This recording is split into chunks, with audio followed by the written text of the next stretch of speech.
Hello student, this is Yogendra Depande and you are most welcome on my channel. If you are watching my video, so please like, share and subscribe. And if you are new on my channel, so you also subscribe my channel, like, share also. So student, today I am going to explain you class 9th mathematics. So today my topic is the midpoint theorem. This is a very important and very easy theorem to the view of examination point. In your every exam means half yearly or annual exam it will be come.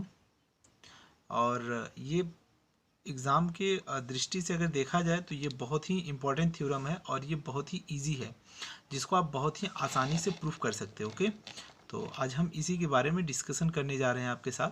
तो देखिए हमारे पास theorem ये है कि the line segment joining the mid point of two side of a triangle is parallel and half of the third side. मतलब ये दिया है कि ट्रायंगल के अगर हम दो मिड पॉइंट को ज्वाइन करें, अगर ये हमारा डी और ई दो मिड पॉइंट है ए सी और ए बी का, तो अगर इनको हम जब ज्वाइन करते हैं तो ये थर्ड साइड मतलब बी सी के क्या होता है, पैरेलल होता है और हाफ के इक्वल होता है। ओके, तो ये हमें प्रूफ करना है। तो सबसे पहले इसको हम राइट कर लेते हैं जो गिवन है।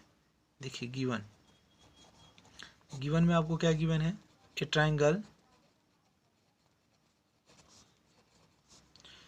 in which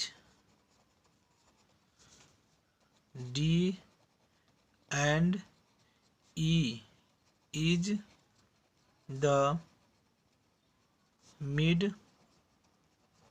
point of AB and AC respectively। मैंने क्या राइट किया कि ये जो D और E है वो ए बी और इस ए सी के मिड पॉइंट है रेस्पेक्टिवली। ओके, तो देखिए आपको क्या प्रूफ करना है, आपको जो प्रूफ करना है आप उसको राइट कीजिए। टू प्रूव हमें क्या प्रूफ करना है, हमें ये प्रूफ करना है D E parallel to B C and D E equals to half of B C, ये हमें प्रूफ करना है। तो इसको हम प्रूफ करने के लिए इसमें हम थोड़ा सा कंस्ट्रक्शन करते हैं। ओके, तो देखिए हमारा कंस्ट्रक्शन ये होता है कि draw C F parallel to A B. मैंने इस सी एफ को ए बी के पैरेलल ड्रा किया, हालांकि मैंने फिगर में पहले ही ड्रा कर दिया है, तो वो आपको समझना है कि draw C F parallel to A B and मैंने क्या किया, and produce D E to F.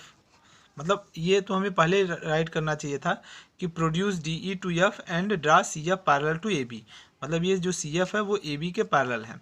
देखिए मैंने ऐसा क्यों किया, क्योंकि मैं आपको बता दूं कि मैंने टारगेट पहले ही सेट कर लिया कि मुझे क्या प्रूफ करना है। मुझे ये प्रूफ करना है D E parallel to B C, मतलब ये और ये पैरेलल हैं। तो पैरेलल प्रूफ करने के लिए हम क्या प्रूफ करते हैं, किसी भी क्वाड्रिलेटरल को अगर हमें कोई भी शेप प्रूफ करना होता है तो सबसे पहले उसको हम पैरेललोग्राम प्रूफ करते हैं। तो यहाँ पर भी हमें ये दिखाना है कि जो डी ई होगा वो बी सी के पैरेलल होगा। तो एक्चुअल में हम ये देख रहे हैं कि ये जो डी ई है उसका लेंथ बी सी के लेंथ से कम है। तो अगर हम ये जानते हैं कि अगर हमें ये पैरेललोग्राम प्रूफ करना है तो जो ये डी ई है वो बी सी के इक्वल होना चाहिए, क्योंकि पैरेललोग्राम के अपोजिट साइड्स क्या होते हैं, पैरेलल और इक्वल होते हैं। अगर मान लीजिए कि हमारे पास ये कोई suppose that this is a parallelogram, अगर ये हमारे पास कोई पैरेललोग्राम है तो ये साइड और ये साइड क्या होंगी, इक्वल होंगी। तो आप यहाँ पर फिगर में देख सकते हैं कि ये जो डी ई है वो बी सी से कम है। तो मैंने क्या कर दिया कि ये जो डी ई है इसको प्रोड्यूस किया एफ तक और ज्वाइन किया, तब मैं ये बोल सकता हूँ कि जो डी एफ है वो बी सी के पैरेलल होगा। ऐसा हम प्रूफ करेंगे। ओके, तो हमारा टारगेट यही है कि जो डी एफ सी बी है इसको पैरेललोग्राम प्रूफ करना है। ओके, तो मैंने राइट किया कि draw C F parallel to A B and produce D E to F. ये जो डी ई है उसको हम कहाँ तक प्रोड्यूस किए, एफ तक किए और सी एफ को ज्वाइन किए। जो सी एफ है वो ए बी के पैरेलल। ओके, तो हम प्रूफ में राइट करते हैं। ओके, प्रूफ में देखिए मैंने हमें क्या प्रूफ करना है कि ये जो डी एफ सी बी है इसको मुझे किसी तरह से पैरेललोग्राम प्रूफ करना है। तो पैरेललोग्राम प्रूफ करने के लिए तो हमें तो पहले ये दिखाना पड़ेगा कि जो डी एफ है वो बी सी के पैरेलल भी है और ये जो बी डी है वो सी एफ के पैरेलल है और इक्वल भी है। पैरेलल तो हमने ऑलरेडी कंस्ट्रक्शन से कर दिया, बट हमें इसको और इसको इक्वल दिखाना है। तो इसको अगर इसको इक्वल दिखाना होगा तो हमारे माइंड में एक बात याद आती है कि ये जो बी डी है, ये बी डी और ये ए डी ये दोनों क्या होंगे, इक्वल होंगे। क्यों इक्वल होंगे? Because D is the mid point of A B. ये जो डी होगा वो ए बी का मिड पॉइंट होगा। तो अगर मैं इस बी डी को सपोज दैट इस सी एफ की इक्वल नहीं प्रूफ कर पाता हूँ, अगर मैंने ये दिखा दिया कि ए डी और सी एफ ये दोनों इक्वल होंगे, तो मैं ऑलरेडी ये बोल सकता हूँ कि ये और ये भी इक्वल होंगे। तो बट अगर मुझे इसको और इसको प्रूव करना हुआ तो ध्यान से देखिए कि यहाँ पर एक ट्रायंगल है और यहाँ पर एक ट्रायंगल है।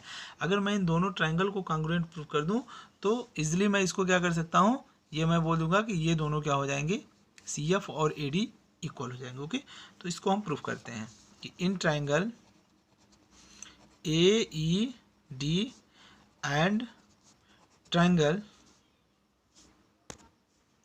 सी E F we have. Okay, तो यहाँ पर क्या होगा, यहाँ पर हमारा देखिए ए ई इक्वल्स टू ई सी होगा, ए ई इक्वल्स टू ई सी होगा। क्यों? क्योंकि ये साइड और ये साइड दोनों क्या होंगे, इक्वल होंगे, because E is the mid point. क्यों होगा? E is mid point of A C, E is mid point of A C. Okay, and और देखिए क्या होगा, हम ये जानते हैं कि जब दो स्ट्रेट लाइन एक दूसरे को कट करती हैं तो उनके बीच में वर्टिकल अपोजिट एंगल इक्वल होता है। मीन्स ये एंगल और ये एंगल, देखिए ये क्या है, एक स्ट्रेट लाइन है और ये एक स्ट्रेट लाइन है, जब दोनों कट करेंगी तो ये एंगल और ये एंगल वर्टिकल अपोजिट से क्या होगा, इक्वल होगा। Means angle A E D equals to angle F E C. ये कैसे इक्वल हुआ? By vertical opposite angle. ये वर्टिकल अपोजिट एंगल से क्या होगा, इक्वल होगा। ओके, और देखिए जो थर्ड बात है, थर्ड ये है कि मैंने ये कंस्ट्रक्शन किया कि ये जो सी एफ है वो ए बी के पैरेलल है, मतलब कि ए बी और सी एफ पैरेलल हुआ तो ए सी क्या हुआ, ट्रांसवर्सल हुआ। तो जब ए सी ट्रांसवर्सल हुआ तो ये एंगल और ये एंगल दोनों आपस में क्या होगा, इक्वल होगा। मीन्स एंगल बी, या आप ये राइट कर सकते हो angle D A E, angle D A E equals to angle E C F. ये कैसे आया?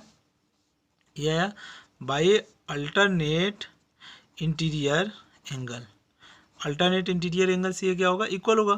तो हम ये बोल सकते हैं कि therefore triangle A E D is congruent, triangle A E D, ये ट्रायंगल और ये ट्रायंगल कॉन्ग्रुएंट होगा by C E F. By which property? By angle side angle congruency. Angle side angle से ये क्या हुआ, कॉन्ग्रुएंट हुआ। तो जब हमारा ये दोनों ट्रायंगल कॉन्ग्रुएंट हुआ तो यहाँ से हम ये बोल सकते हैं कि D E equals to E F by C P C T. Okay, D E equals to E F by C P C T.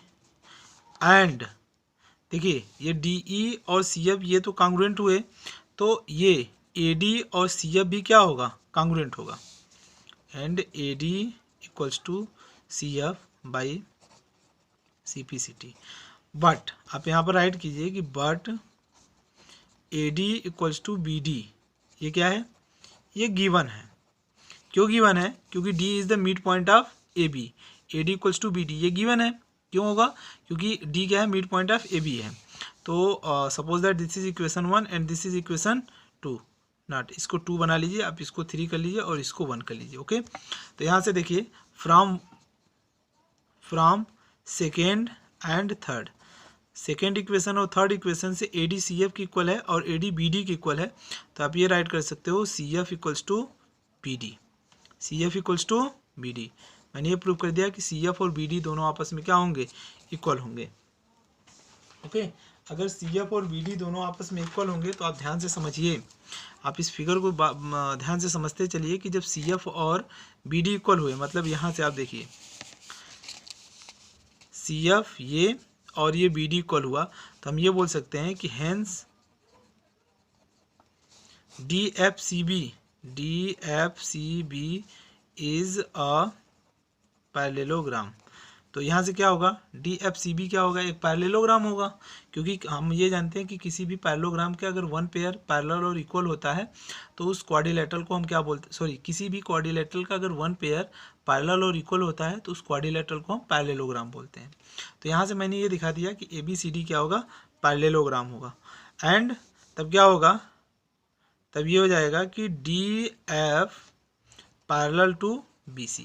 जो देखिए हमें ये प्रूफ करना था, एक पार्ट तो प्रूफ हो गया, दूसरा हमें क्या प्रूफ करना था, दूसरा देखिए हमें ये प्रूफ करना था DE equals to half of BC, ये प्रूफ करना था। तो इसको भी हम प्रूफ करते हैं। तो आप देखिए ये जो DF होगा वो BC के क्या होगा, DF इक्वल्स टू BC। क्यों होगा, क्योंकि पैरेललोग्राम की अपोजिट साइड्स पैरेलल और इक्वल होती हैं। ओके, तो आप यहाँ से देखिए DF को क्या राइट कर सकते हैं हम, DF को राइट कर सकते हैं DE plus EF equals to BC। और अभी हमने ऊपर ये भी प्रूफ किया कि DE equals to EF by CPCT। आप यहाँ से देख सकते हैं DE इक्वल्स टू EF, देखिए यहाँ से DE इक्वल्स टू EF मैंने प्रूफ किया। ओके, तो इस DE के प्लेस, इस EF के प्लेस पर हम क्या पुट कर सकते हैं, DE कर सकते हैं। तो DE plus DE equals to BC। Okay, तो इधर कितना हो जाएगा 2DE equals to BC। Okay, implies that DE equals to half of BC। तो ये जो दो मिड पॉइंट को जो हम ज्वाइन करते हैं तो ये थर्ड साइड के पैरेलल होता है और थर्ड साइड के हाफ भी होता है। यही मुझे प्रूफ करना था। Okay, thank you. अगर वीडियो आपको समझ में आई होगी, अच्छी लगी होगी, please like, share and subscribe and also comment.